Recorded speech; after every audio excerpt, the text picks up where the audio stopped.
Hi folks, and welcome to my brief Kingdom Come Deliverance 2 review, where I'm just going to list everything good and bad about the game, i.e. everything I liked and everything I didn't like. But if you're interested in learning more, then there's a link in the top of my description to a much more in-depth review on my main channel.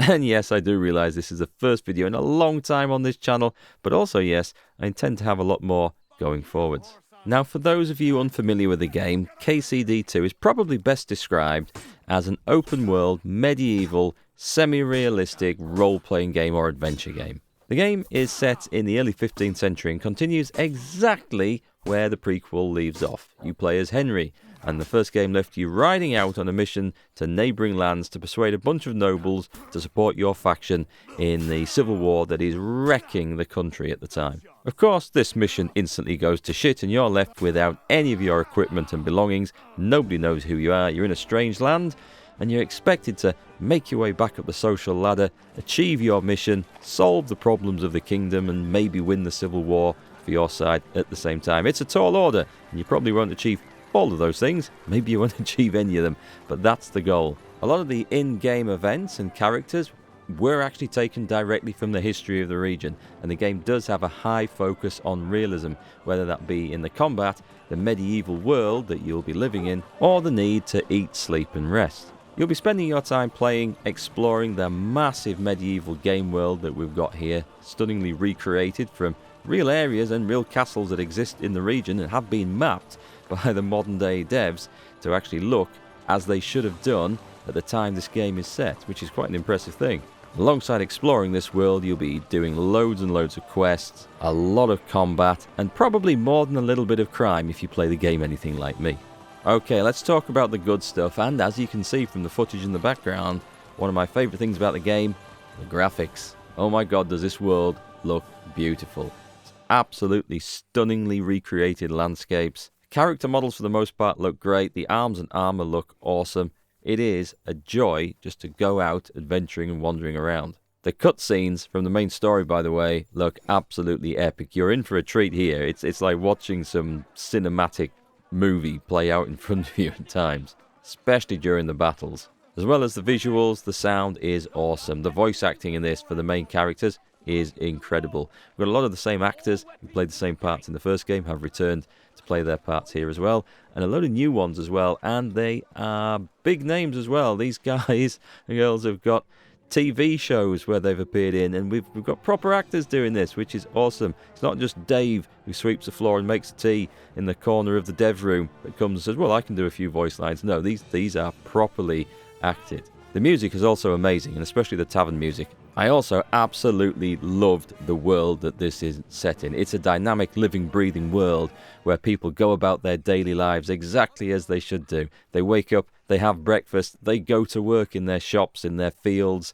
in their offices, maybe as guards, maybe as bandits and brigands on the road. And then they come back, have an evening meal, go to the tavern, have some beer, play dice, start a fight. Yeah, all that stuff goes on all the time. And events in the world take place whether you're there or not. If someone's going to get mugged and beaten up on the road, it doesn't matter if you're watching or if you've loaded in, the game doesn't care about that. That happens. And maybe you'll stumble across these fights on the road, or maybe you will stumble across the aftermath, find the bodies lying there, or you will see people come wandering into taverns that look like they've had the shit kicked out of them. Yep, they've been through a rough encounter. This makes it feel like a very living, breathing, real world, and it's a joy to actually take part and live in this. Also, the story, as you would expect if you've played the first game, is excellent. It is full of twists and turns and betrayals and unexpected moments and some hard choices for you as the player, which has some effect on the outcome later on. There's also, I've been told, the possibility to kill the King of Bohemia in this, which would obviously drastically affect the story outcome. I don't know if that's correct, but I do see an opportunity where that might arise. I'm not going to give any spoilers, but if you want to go down that road, then yeah, you look into that. That would be there's got to be a Steam achievement for that, if it's even possible. But yes, and the choices you make have consequences, for better or for worse. Now, one of the main components of this game is obviously the combat. There is a lot of it. And thankfully, I really enjoy it, but I've got to say, it does put people off these games because it's not just a button mashing system, it is a semi-realistic mode of combat. They've had medieval experts come and teach Warhorse and developers how to put medieval combat into this game. The moves, the weapon types, how it actually works.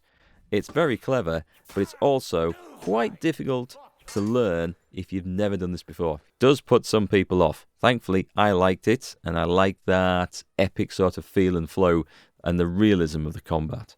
The game also has, in my opinion, the best representation of archery I've ever seen in a video game. And I say this as an ex-archer. This is exactly how it works when you're shooting a bow, a wooden bow, a long bow, or a bear bow. But if you don't like bows, there's also crossbows and guns. Yeah, they've chucked firearms into this. I didn't get on with them. I didn't like them a bit, but you might. And the choice is there. Well, that's got to be a good thing, right? I also really enjoyed being a criminal in this game. Yes, I know, it starts with you maybe trying to pick a lock or pick some pockets to get a few groschen to buy some food at the start of the game when you've got absolutely nothing.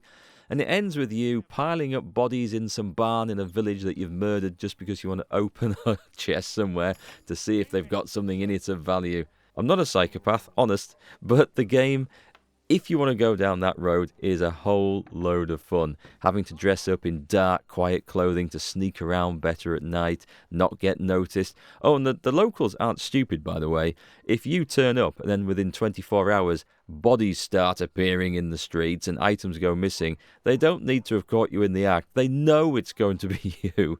So you've got to be a lot more subtle and cunning in what you get up to. But it's really good. I love it. It's basically medieval crime simulator. Another good thing, you get a dog. You've got a doggo that follows you around as a companion that you can tell to attack people, to guard you, to hunt things, or you can just get it to go and bark somewhere and distract a guard in the middle of the night while you sneak in somewhere else. I think that's quite cool. And finally, and this is a controversial pick, it's the save system. And I say it's controversial because it's not like the save systems in most other RPGs. In this game, you only save the game either at key story moments, i.e. auto-saves after some big story event, or when you sleep in your own bed, or a bed that you've rented from a tavern, or when you drink a Save Your Schnapps potion. The game does not save at any other time. A lot of people have said they hate it, but the reason I like it is that it encourages you to play with the game's day and night cycle. Going around at night is tough. It's dark, everyone's in bed, they don't want to speak to you if you're trying to hand in quests or talk or trade. So unless you're going sneaking around to commit crimes, nighttime is generally bad. What you do is you try and sleep in a tavern or somewhere overnight to get through the nighttime, then you're fully refreshed, fully healed, fully energized for a day's worth of adventuring where you go out, plundering, fighting, whatever you're doing during the day, you come back and you rest at night. So the save system in the game actually encourages you to work with the medieval life cycle. How about that? Now, I think this is a first for me on this channel talking about the bad stuff in a review, because there really isn't anything that I can label as bad in Kingdom Come Deliverance 2. But I did have a few personal niggles. There's a couple of things I think could have been done better, so we'll include that here. The first on the list is that I sometimes feel there is too much dialogue in the game, in places. Generally, I love dialogue in games. It explains the story and the interactions that you have with the other characters.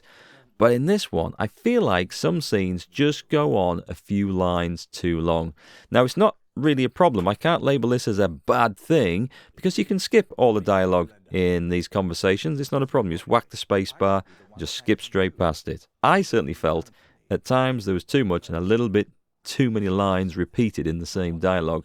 Another thing that irked me a little bit, and I had the same problem in the first game, is that the romance doesn't really go anywhere. There are options to romance various characters in the game, and two of the lines that I went down ended in gratuitous sex scenes, and most people think, well, hey, that's what we want. Well, is it? After those encounters, then the particular ladies wouldn't speak to Henry afterwards, and that happened in the first game as well, so I'm assuming Henry isn't very good at that type of thing, and the ladies don't want anything more to do with him. That's all I can assume. There was another potential romance line I didn't go down, and maybe that ends in a different relationship. I'm not going to say any more because I don't want to give away any spoilers, but if you know, you know. Now, as with most games of this ilk, encumbrance is a problem, or at least I thought it was a problem. I'm sick of not being able to carry around everything that I actually want to do in a game. Yes, I know I'm a loot whore. When I go into a combat or find a new area, I try to pick up every single thing I can with the intention of selling it and making my millions in these games. And you just can't do that. You just can't carry it all.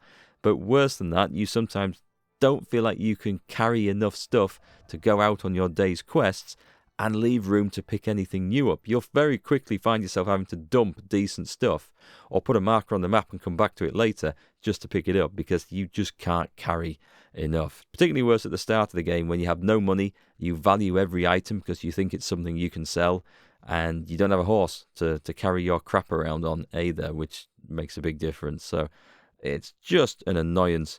Added to this, the trading system in the game, in the early game in particular, there's too few traders with too little money, and you just can't sell all the stuff to them, and they're very much spread apart. It's different in the second half of the game when you get to Kuttenberg, which is a huge city with loads of traders that are wealthy, but by then you've already got a lot of money or you've sold a lot of stuff, and there isn't that much to buy with it.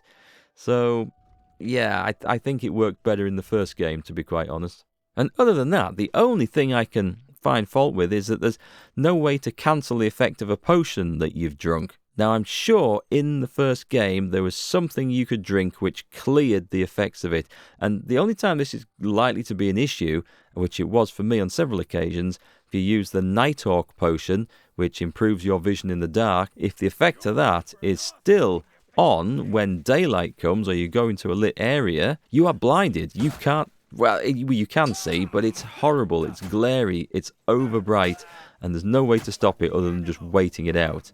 So that's it. As you can probably tell from the balance of things here, I highly recommend Kingdom Come Deliverance 2. Now, would you like to learn more? If so, click the link at the top of the description. It'll take you to my in-depth review on the other channel where we talk about all these things in a lot more detail. Otherwise, hit that like button and I will see you again here on the next one.